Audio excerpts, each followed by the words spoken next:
Imagine you're holding a grain of sand between your fingers. Now imagine that grain contains 1,000,000,000,000 worlds, each one burning with the light of 1,000,000,000 suns.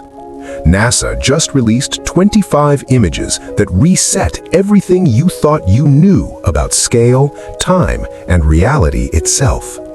And what you're looking at right now? This is Galaxy M31, photographed in wavelengths your eyes could never see. The light kissing your screen left this spiral 2.5 million years ago, when our ancestors were still learning to sharpen stones. These aren't just pictures, they're time machines. Let's descend into the cosmos. Gallery 1, the birth of stars. Look at this, the Eagle Nebula reimagined.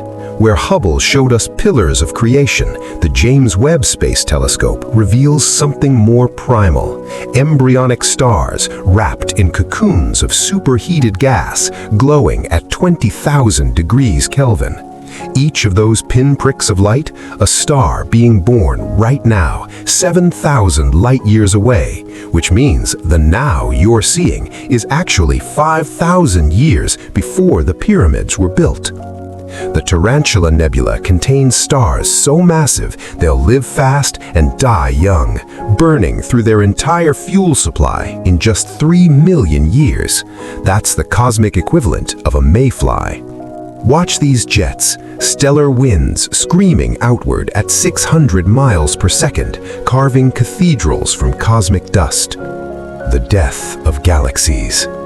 This is NGC 2207 and IC 2163, two spiral galaxies locked in a slow-motion catastrophe that began 80 million years ago and won't end for another billion.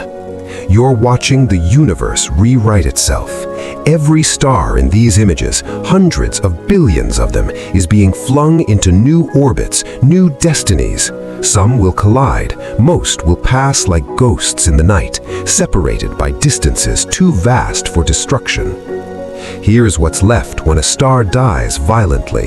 Cassiopeia A, the shredded corpse of a sun that exploded 340 years ago. The shockwave is still expanding at 30 million miles per hour. Those threads, that's iron, oxygen, silicon, the raw materials of planets, of life, of you, scattered across 11 light years of space. The pillars of time. This is Pandora's cluster, and you're looking at gravitational